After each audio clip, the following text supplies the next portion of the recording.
අපි ඉල්ලා හිටින්නේ වෙන කිසි දෙයක් නෙවෙයි. ආණ්ඩුව හිතනවා නම් ආණ්ඩුවත් එක්ක ඉන්න සමහරු හිතනවා නම් ඔය පාස්කු ඉරිදා ප්‍රහාරයේ මහමනෝකාරයා සුරේෂ් සලේ හරි වෙන කෙනෙක් හරි කියලා ඊට විරුද්ධව නීතිය ක්‍රියාත්මක කරන්න මේ රටේ සාමාන්‍ය නීතියට අනුකූලව. ඒ පිළිබඳව අපේ විරුද්ධත්වයක් නැහැ. නමුත් අද ඒක මේ වෙන්නේ මේ රටේ හිටපු රාජ්‍ය බුද්ධියංශ ප්‍රධානියව ත්‍රස්තවාදියෙක් හැටියට අත්අඩංගුවට අරගෙන ත්‍රස්තවාදයේ වැළැක්වීමේ පනත යටතේ අත්අඩංගුවට අරගෙන පළවෙනි දිනේ උසාවිය අහනකොට සැකකරුවෙක්ද කියලා CID එකේ මහත්තුරු සැකකරුවෙක් නෙවෙයි කියලා තීද්දි එතුමා අත්අඩංගුවට අරන් CID බාරේ රඳවා තබාගෙන හිටියේ.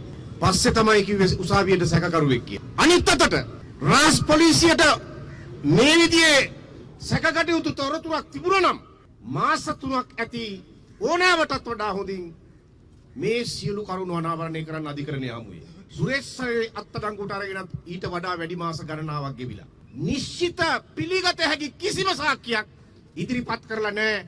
අර රට පැනලා ඉන්න වරෙන්තුකාරයාගේ සාක්ෂියක් කියලා එකක් ඇරෙන්න වෙනම කිසිම සාක්ෂියක් ඉදිරිපත් කරලා නැහැ. ඒ channel 4 නාලිකාවේ වැඩසටහන අධ්‍යක්ෂණය කරපු පුද්ගලයා පවා කියනවා සුරේෂ් සලේ සහරාන් හෂීම් හම්බ වුණා කිව්වට ඒක ඔප්පු කරන්න කිසිම පිළිගත හැකි සාක්ෂියක් Taman සතුව නැහැ කියලා. එහෙම තියෙද්දි තමයි මේ කිසියම් කල්ලියකගේ සත්තුත දනවන් වෙල්ලමුල්ලි වයිකාල් වල පෙරදිච්ච කොටි ත්‍රස්තවාදයේ වේදනාව වෛරය පිට කරන්න. මේ සුරේෂ් සලේව දිගින් දිගටම ඩීఓ ගහගෙන ශානිගේ වදකාගාරය ඇතුලේ තියාගෙන වදබන්ධන වලට ලක් කරමින් හිංසාවට ලක් කරමින් මේ රටේ සාමාන්‍ය මිනිහෙකුටවත් නොදිය යුතු අන්දමේ වද වේදනා දෙමි මේ අපරාධය කරන්නේ. කෙහෙල් බද්දර පත්මයට සැපදෙන ශානිගේ වදකාගාරය සෙව්වන්දි මෙනිකට සැපදෙන ශානිගේ වදකාගාරය සුරේෂ් සලේට පමණක් අන්ත නින්දිත ම්ලේච්ඡ මූර්ඛ විදියට කටයුතු කරන එක තමයි මෙතන තියෙන අපේ ප්‍රශ්නේ.